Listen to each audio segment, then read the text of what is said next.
오늘 말씀의 제목은 하나님의 자리입니다. 하나님이 계시는 자리가 있는데 그 자리가 우리의 믿음에 따라서 어떻게 변화하고 이동하는가를 말씀을 드리겠습니다. 히브리서 12장 2절을 보면 믿음의 주인은 예수 그리스도시며 그 예수 그리스도가 우리의 믿음을 완성하신다고 그렇게 말씀합니다.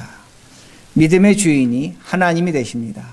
예수 그리스도가 되십니다. 성령 하나님께서 오늘도 우리의 믿음을 인도하고 계십니다.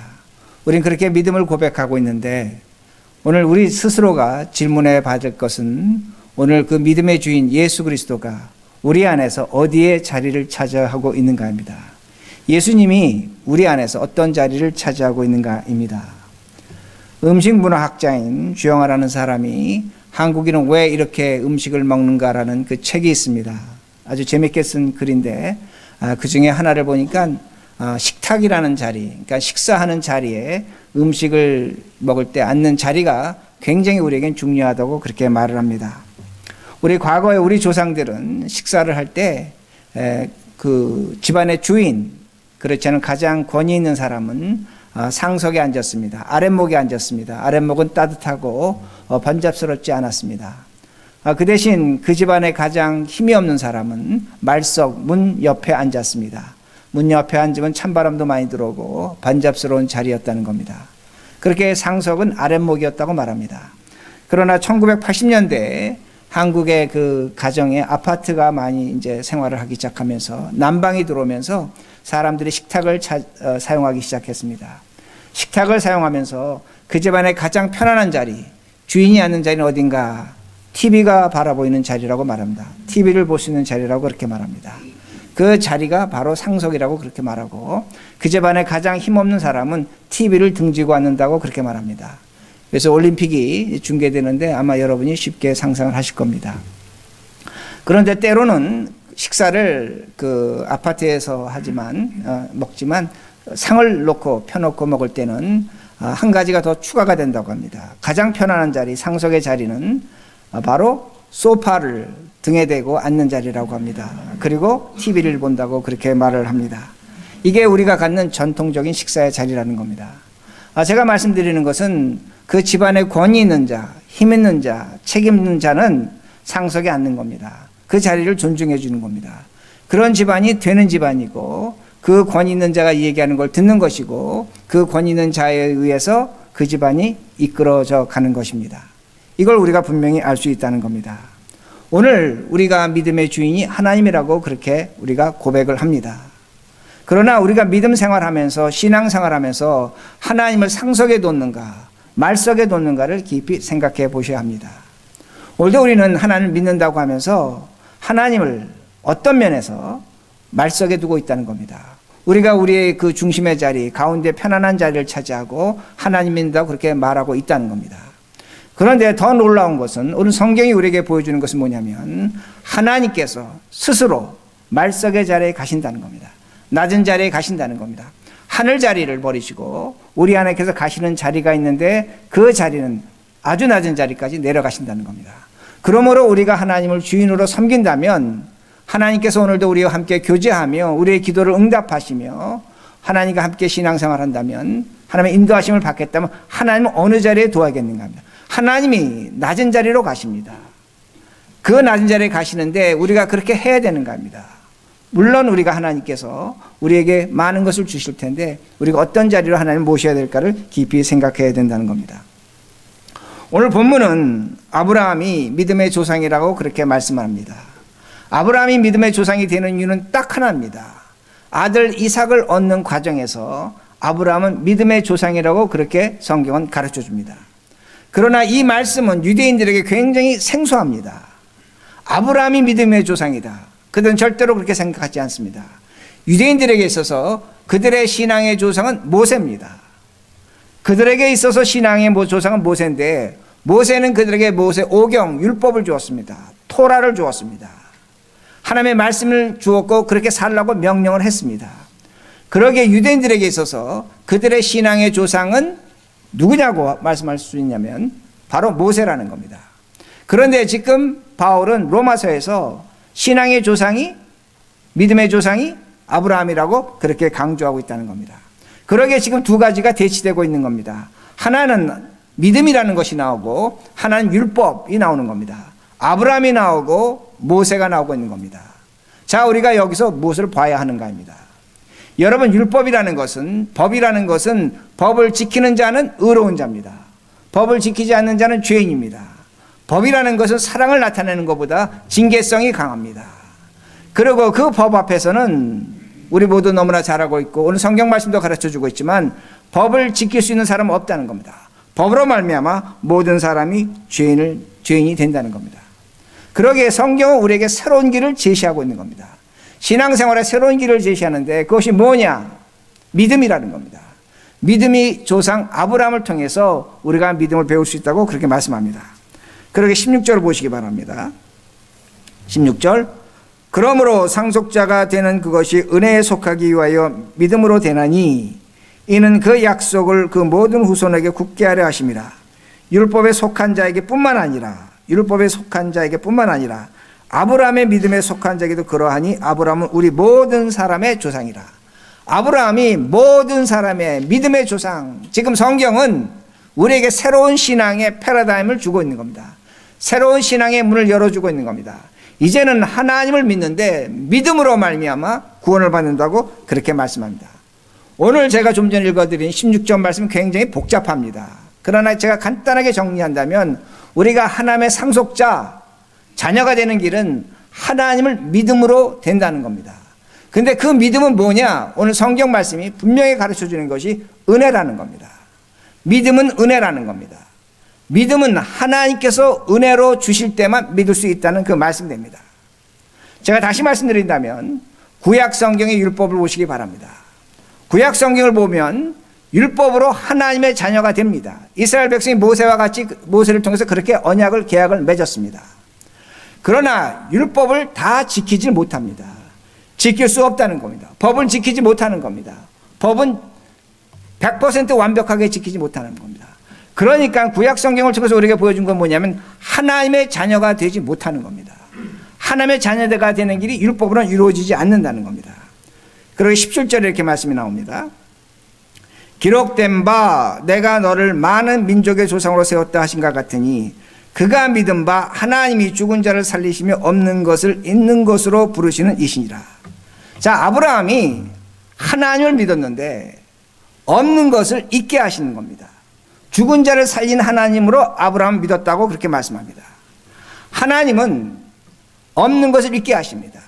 무에서 유를 창조하셨습니다. 우주 만물을 말씀으로 창조하셨습니다. 하나님 우리 주 예수 그리스도는 죽은 과부의 아들을 살리셨습니다. 죽은 자를 살려내신다는 겁니다. 아브라함이 이걸 믿었다는 겁니다. 마찬가지입니다. 우리 모두도 분명히 믿습니다. 하나님이 우주 만물 창조하심을 믿고 하나님이 죽음에서 부활로 우리를 인도하실 것을 분명히 믿고 있다는 겁니다. 우린 이런 하나님을 믿고 있는 겁니다. 그런데 믿음이라는 건 과정이 있는 겁니다. 순서가 있는 겁니다. 이걸 성경이 우리에게 보여줍니다. 오늘도 우리들이 믿음의 기도를 합니다. 오늘도 우리가 갖고 있는 삶에 어려움이 있고 고통이 있고 자녀의 문제가 있고 아픔이 있고 법적인 문제가 있고 인간관계에 어려움이 있습니다. 교회도 문제가 있고 슬픔도 있고 어려움도 있습니다.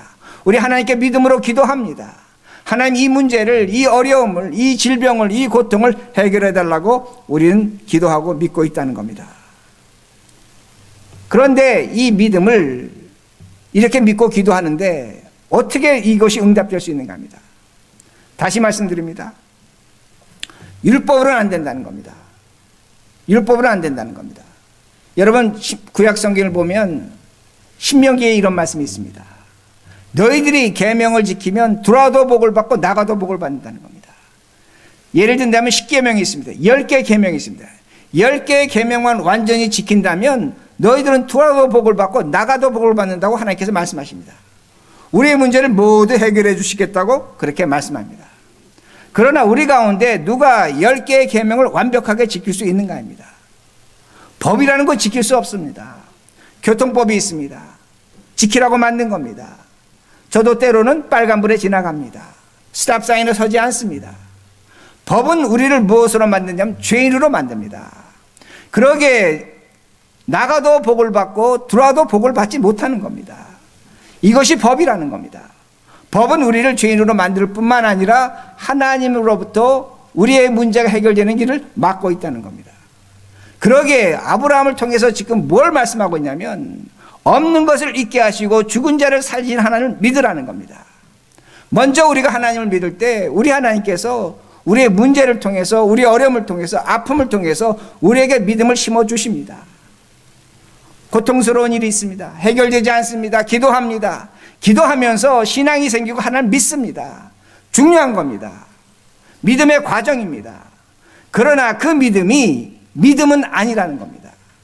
하나님이 오늘 우리에게 가르쳐 주고자 하시는 그 믿음은 아니라는 겁니다. 왜 그러냐면 믿음 생활이라는 것은 의심하게끔 되어 있다는 겁니다. 의심하게끔 되어 있다는 겁니다. 왜 믿음에 의심이 생깁니까? 은혜이기 때문입니다.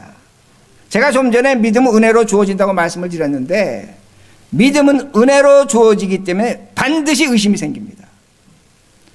이걸 분명히 확신하셔야 됩니다. 왜 의심이 생기는가? 은혜이기 때문입니다. 여러분에게 차가 있습니다. 여러분 차 타고 다니시면서 차가 고장날 때가 있습니다. 이게 왜 고장났지? 무엇 때문에 고장났지? 여러분 이해하지 못합니다. 설명하지 못합니다. 왜 고장났는지를 알지를 못합니다. 그러나 여러분들이 차를 직접 만들어 타셨다면 왜 고장났는지 여러분 아십니다. 주어진 걸 받았기 때문입니다. 공장에다 돈 주고 샀기 때문에 우리는 그 차가 고장난 이유를 모른다는 겁니다. 그러기에 의심하는 겁니다. 질문하는 겁니다. 설명하는 겁니다. 믿음이 그렇다는 겁니다. 믿음은 은혜로 주어지지만 의심하게끔 되어 있다는 겁니다. 그러기에 믿음의 조상 아브라함은 하나님을 믿었지만 의심했습니다. 다윗은 하나님부터 가장 큰 사랑을 받았지만 다윗도 얼마나 많이 의심했습니까? 예수님의 12 제자들이 예수님 믿어 얼마나 많이 의심했고 사도 바울도 엄청난 믿음 고단 속에서 하나님 앞에 의심한 것을 볼 수 있다는 겁니다. 믿음은 의심과 확신이 동시적으로 나타나는 겁니다. 이걸 잊지 마시라는 겁니다. 오늘 제가 좀 전에 믿음의 조상 아브라함을 말씀드립니다. 아브라함이 하나님 믿은 지 2, 3년이 지났습니다. 자식을 주시겠다고 약속했습니다. 3년이 지났는데 자식을 주시지 않는 겁니다. 그러게 창세기 15장 보면 아브라함이 하나님께 통곡을 합니다. 원망을 합니다. 왜 나에게 자식을 주지 않습니까? 그럴 바에는 차라리 우리 집에 있는 아비멜렉을 내 후사로 자식으로 세우겠다고 그렇게 얘기합니다. 우리도 마찬가지입니다. 우리도 어떤 믿음을 갖고 하나님 앞에 나와서 기도하고 그 문제에 놓고 간탁하게 부르짖고 어려움에서 벗어나게 해달라고 그렇게 부르짖었는데 하나님이 응답하지 않습니다. 우리도 하나님께 원망하고 있다는 겁니다. 근데 하나님께서 아브라함을 끌고 밖으로 나가십니다. 밤하늘의 별을 보여주십니다. 그리고 이렇게 질문하십니다. 너가 저 밤하늘의 별들을 셀 수 있느냐고 질문하십니다. 성경이 참 신비합니다. 그 다음 구절에 아브라함이 밤하늘의 뭇별을 보고 하나님을 믿었다고 그렇게 성경은 기록하고 있습니다. 왜 그런가입니다. 하나님은 분명히 말씀하시는 겁니다. 나는 밤하늘의 별을 셀 수 있다는 겁니다. 너는 밤하늘의 별을 세지 못한다는 겁니다. 나는 답을 갖고 있다는 겁니다. 너는 답을 갖고 있지 않다는 겁니다. 이걸 아브라함이 깨달은 겁니다. 학교 선생이 학생들에게 문제를 내줬습니다. 질문을 했습니다. 수학 문제를 내줬습니다. 학생들이 답을 모릅니다. 어떻게 됩니까? 선생을 믿어야 되는 겁니다. 선생이 답을 갖고 있는 겁니다. 선생이 답을 줄 걸 믿어야 되는 겁니다. 마찬가지입니다. 아브라함은 지금 뭘 보고 있냐면 하나님이 답을 갖고 있다는 겁니다. 밤하늘의 별을 보고 그걸 믿고 있는 겁니다. 예수님도 말씀하십니다. 내가 너희들의 머리털까지 세신 바 되었다는 겁니다. 우리는 우리의 머리털 숫자를 모릅니다. 하나님은 아신다는 겁니다. 뭘 말씀하는 겁니까? 나를 믿으라는 겁니다. 나는 너를 알고 있다는 겁니다. 너는 너 자신을 모르고 있다는 겁니다.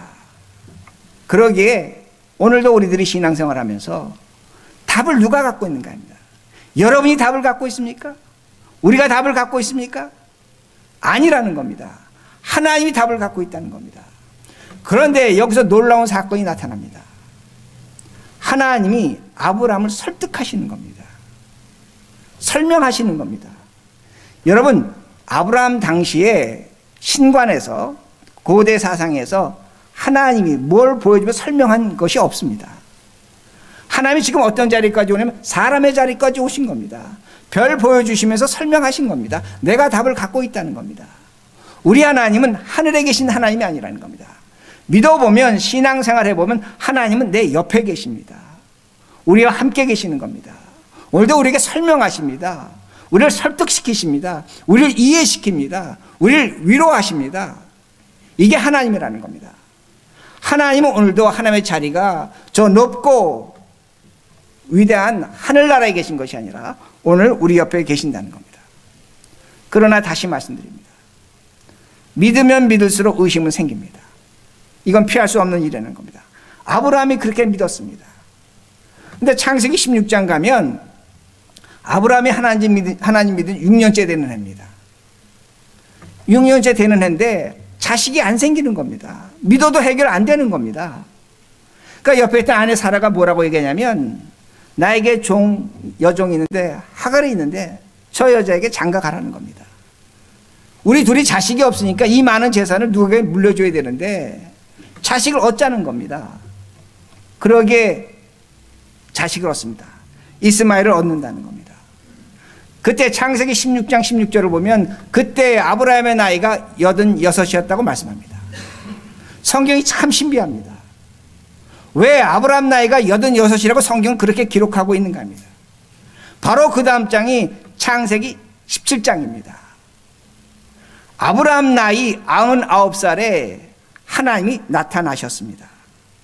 제가 질문합니다. 아브라함 나이 99에 하나님이 나타나셨습니다. 아브라함이 언제 이스마엘을 얻었습니까? 몇 살? 86. 몇 년 차이가 납니까? 13년. 제가 질문합니다. 여러분, 13년 동안 아브라함이 하나님을 믿었을까요? 안 믿었을까요? 성경은 16장에서 17장 사이를 13년 간격이 있지만 침묵하고 있습니다. 저는 성경을 어떻게 해석하고 있냐면, 아브라함은 13년 동안 하나님을 믿지 않았습니다. 믿을 이유도 없습니다. 하나님이 아들을 주시겠다고 약속했지만 약속을 지키지 않았습니다. 그리고 그들 사이에 이스마엘을 얻었습니다. 문제가 해결된 겁니다. 자신의 유산을 상속시킬 사람을 얻은 겁니다. 하나님 믿을 이유 없다는 겁니다. 왜? 하나님이 약속을 지키지 않았기 때문입니다. 오늘도 마찬가지입니다. 오늘도 신앙생활하면서 우리에게 문제가 있습니다. 하나님이 도와주셔야 됩니다. 평생 기도했는데 응답하지 않습니다. 그리고 때로는 이해할 수 없는 어려움이 생깁니다. 고통이 생깁니다. 문제가 생깁니다. 가장 귀한 것을 빼앗아 가십니다. 내가 지켜야 되고 이것 없으면 나는 죽을 것 같은데 하나님이 그걸 건디십니다. 내가 과연 하나님을 믿어야 되는가? 왜 하나님은 나에게 고통을 주시는가? 하나님 믿고 잘 돼야 되는데 하나님 믿고 어렵고 힘들고 고통스럽다면 이 짧은 인생 사는데 무엇 때문에 하나님 믿어야 되는가? 신앙 포기하는 분이 있습니다. 신앙생활 못하겠다는 겁니다. 왜 그런가입니다. 무엇 때문에 그런가입니다. 무엇 때문에 그런 생각하고 무엇 때문에 아브라함은 13년 동안 하나님을 믿지 않는가입니다. 이유는 하나입니다. 오늘도 우리에게 문제 있습니다. 질병이 있습니다. 사업에 어려움이 있습니다. 고통이 있습니다. 그것이 우리의 상속을 차지하고 있다는 겁니다. 그 문제가 오늘 우리에게 가장 중요한 자리에 있다는 겁니다. 여러분, 제가 좀 전에 선생이 문제를 내면 답이 누가 갖고 있다고 말씀드렸습니까? 선생입니다. 선생입니다. 인생을 앞서가는 사람이 답을 갖고 있는 겁니다. 우리 앞을 보고 있는 사람이 답을 갖고 있는 겁니다. 그런데 오늘 우리는 뭘 찾습니까? 선생으로부터 답만 얻으려고 하는 겁니다. 답이 중요한 겁니다. 선생이 중요하지 않습니다. 이게 뒤바뀐 겁니다. 아주 애매모호한 겁니다. 오늘도 내 문제가, 내 질병이, 내 고통이 해결되어야 한다고 합니다. 분명히 하나님 그 기도 들으십니다. 그러나 문제는 뭐냐면 그렇게 되면 그 자리에는 하나님이 없는 겁니다. 내 문제가, 내 질병이, 내 고통이, 내 사업이 우상입니다. 하나님의 자리에 가 있다는 겁니다. 그러기에 아브라함은 하나님 믿을 이유 없는 겁니다. 13년 동안 하나님 믿지 않았다는 겁니다. 그 증거가 뭔 줄 아십니까? 아브라함은 자신에게 자식을 낳아줄 아내 사라를 애굽의 바로에게, 아비멜렉에게 2번이나 팔아먹었습니다.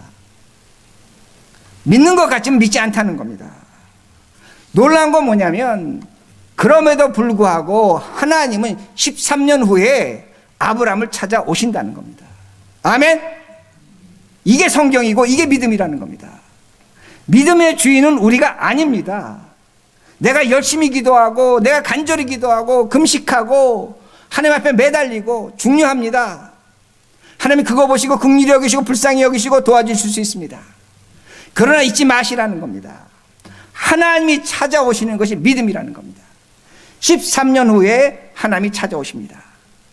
창세기 17장 보시면 아브라함이 99세 때 하나님이 찾아오셨습니다. 성경이 기가 막힙니다. 뭐라고 기록되어 있냐면 아브라함이 엎드려서 있습니다. 하나님이 이렇게 말씀하십니다. 내가 너에게 명년에 자식을 주겠다. 아브라함이 어떻게 하신 줄 아십니까? 엎드려서 예배드리면서 기도하면서 믿으면서 속으로는 비웃었더라. 내가 이제 늙은인데 100세가 된 늙은인데 무슨 자식을 얻으며 내 마누라가 90이 됐는데 경수가 끊어지는데 무슨 자식을 얻겠습니까? 겉으로는 엎드렸습니다. 겉으로는 믿습니다. 겉으로는 기도합니다. 겉으로는 부르짖습니다. 속으로는 비웃습니다. 하나님께서 말씀하십니다. 너 웃었지? 웃지 않았다고 얘기합니다. 그런데 말씀하십니다. 아들 이름을 낳으면 이삭이라고 해라. 히브리어로 웃는답니다. 다른 말로 너는 나는 비웃었다는 겁니다. 너는 나를 조롱했다고 말합니다. 그러나 하나님은 그 조롱과 비웃음을 받으면서도 찾아가시는 겁니다. 이게 믿음이라는 겁니다. 아브라함이 100살 때 아내 나이 90일 때 아들 이삭을 얻었습니다. 제가 여러분에게 냉정하게 질문합니다. 아브라함이 믿음이 있습니까? 없습니까? 아브라함 믿음이 있습니까? 없습니까? 없는 것 같은 것이 아니라 없습니다. 없습니다. 하나님이 찾아가야만 하는 믿음입니다. 그런데 놀라운 것이 있습니다. 성경은 뭐라고 가르쳐 주냐면 아브라함이 오늘 로마서에서 믿음의 조상이라고 말씀하는 겁니다. 그러기에 우리의 믿음에 희망이 있는 겁니다. 여러분의 믿음에 희망이 있는 겁니다. 아브라함이 믿음의 조상이라는 겁니다. 로마서 4장 18절과 19절 보세요. 18절과 19절. 아브라함이 바랄 수 없는 중에 바라고 믿었으니 이는 내 후손이 이같이라 하신 말씀대로 많은 민족의 조상이 되게 하려 하심이라. 그가 백세나 되어 자기 몸이 죽은 것 같고 사라의 태가 준 것을 알고도 믿음이 약하여지지 아니하고. 아주 바울이 놀라운 얘기를 합니다. 믿음이 약해지지 않았다는 겁니다. 아니 제가 지금까지 설교드린 것하고 아브라함의 믿음하고 너무나 차이가 납니다. 왜 성경이 이렇게 말씀하고 있는 겁니다. 무엇 때문에 아브라함의 믿음을 이렇게 좋게 평가하고 있는가 합니다. 그 답이 13절에 있습니다. 13절. 이 말씀은 우리에게도 해당되는 말씀이니까 우리 큰 소리로 함께 읽겠습니다. 시작. 아브라함이나 그 후손에게 세상의 상속자가 되리라고 하신 언약은 율법으로 말미암은 것이 아니요 오직 믿음의 의로 말미암은 것이니라. 오직 무엇으로? 믿음의 의. 믿음의 의가 뭡니까? 예수 그리스도가 십자가에 죽으심으로 말미암아 죄인이 우리를 의롭게 하셨습니다. 너무나 잘 아는 얘기입니다. 성경은 뭐라고 가르쳐 주냐면 믿음의 의가 있다는 겁니다. 우리 믿음이 부족할 수 있습니다. 병들 수 있습니다. 우리 믿음이 잘못될 수도 있습니다. 아브라함처럼 13년 동안 하나님 믿지 않을 수도 있습니다. 그러나 하나님은 성경은 뭐라고 말씀하냐면 내가 예수 그리스도로 말미암아 너희들의 믿음을 의롭게 하겠다는 겁니다. 의롭게 만들어주겠다고 말씀하십니다. 그러기에 다시 말씀드립니다. 하나님이 우리 믿음에 은혜를 주십니다. 아멘. 하나님이 우리 믿음을 용서하십니다. 하나님이 우리 믿음을 새롭게 하십니다. 하나님은 오늘도 믿음을 새로운 방향으로, 다른 방향으로 바꿔 가신다는 겁니다. 그러기에 다시 말씀드립니다. 오늘도 우리는 하나님이 죽을 걸 살리시고 없는 데서 있는 걸 만드신 하나님 믿으셔야 합니다. 오늘도 내 고통, 내 문제, 내 아픔, 내 질병 놓고 기도하세요. 하나님 절대로 무시하지 않습니다. 신약성경에 보면 예수 그리스도께서 긍휼히 여기시고 불쌍히 여기셔서 기적을 행하신 것이 수없이도 많습니다. 믿음 보시고 행하시는 것도 있겠지만 우리가 간절히 매달리고 고통스럽게 기도하면 하나님 응답하십니다. 그러나 우리 하나님은 우리의 믿음이 그 자리에 있기를 원치 않는 겁니다. 새로운 자리로 끌고 가시는 겁니다. 하나님이 원하시는 믿음의 분량과 그 자리가 있다는 겁니다. 23절 25절 그 자리를 이렇게 설명합니다. 이 말씀에서 의라는 단어가 몇 번 나오는가를 세어보시기 바랍니다. 그에게 의로 여겨졌다 기록된 것은 아브라함만 위한 것이 아니요. 그렇죠? 그에게 의로 여겨졌다 기록된 건 아브라함만 위한 것도 아니요. 의로 여기심을 받은 우리도 위함이니. 그럼 우리의 믿음이 누구의 믿음과 같습니까? 아브라함의 믿음과 같다는 겁니다. 곧 예수 우리 주를 죽은 자 가운데 살리신 이를 믿는 자니라. 예수는 우리가 범죄한 것 때문에 내 줌이 되고 또한 우리를 의롭다 하시기 위하여 살아나셨느니라. 성경은 가르쳐 줍니다. 하나님이 자신의 아들 예수 그리스도를 십자가에 죽게 내버려 주심으로 말미암아 그 죽음으로 우리를 의롭게 하셨습니다. 그리고 그 예수가 부활함으로 말미암아 우리에게 부활 생명을 주신다고 말씀하는 겁니다. 이게 믿음의 정수라는 겁니다. 이 말씀이 믿음의 목표라는 겁니다. 하나님은 오늘도 우리에게 믿음을 주시는데 그 믿음의 그 최고의 가치와 목표는 뭐냐면 그리스도가 십자가에 죽고 부활한 것처럼 너희들도 십자가에 죽고 부활할 것을 믿으라는 겁니다. 이걸 말씀하는 겁니다. 이게 사순절의 중요한 내용이 된다는 겁니다. 그러기에 하나님이 하늘보좌 영광을 버리고 사람으로 오셨습니다. 그 하나님 예수 그리스도가 오늘도 우리에게 기도하면, 여러분이 질문하면 설명하십니다. 밤하늘의 별을 보여주면서 우리를 이해시킵니다. 그러나 하나님은 이 세상의 자리에만 머무시는 것이 아닙니다. 어디까지 내려가셨냐면 죽음의 자리까지 내려가신 겁니다. 죽음의 자리에서 무엇을 우리에게 이루어 주시냐면 죽음 위에 부활과 영생을 이루어 준다는 겁니다. 이걸 믿으라는 겁니다. 그래서 제가 말씀을 마칩니다. 제가 처음에 식사할 때 상속을 말씀드렸습니다. 지금 하나님은 어디가 있습니까? 죽음의 자리에 가 있는 겁니다. 말석에 가 있는 겁니다. 되는 집은 어떤 집입니까? 그 집안이 집안답게 되려면 어떻게 해야 됩니까? 힘 있는 자가, 능력 있는 자가, 권세 있는 자가 상석에 앉아야 되는 겁니다. 그래야만 그 집안이 되는 겁니다. 그러기에 오늘 우리의 믿음의 자리에 내가 가서는 안 됩니다. 우리 문제가 가서는 안 됩니다. 누굴 앉아야 됩니까? 하나님이 가셔야 되는 겁니다. 예수 그리스도가 가셔야 되는 겁니다. 그렇게 될 때에 우리에게 먼저 해결되는 것이 뭐냐면 죽음에서 부활입니다. 이게 믿어집니다. 이게 확신이 됩니다. 이게 믿어지면 오늘 우리가 갖고 있는 문제, 어려움, 고통, 슬픔, 가난, 해결할 수 없는 것을 우리가 싸워 이길 수 있습니다. 죽음을 이겼는데 무엇이 두렵겠습니까? 그리고 그 상석에 앉으신 하나님께서 우리의 기도를 들으십니다. 불쌍히 여기십니다. 긍휼히 여기십니다. 우리가 하나님과 교제하는 자리가 될 것입니다. 이 믿음을 이해하시고 사시는 우리 모두가 되기를 바랍니다.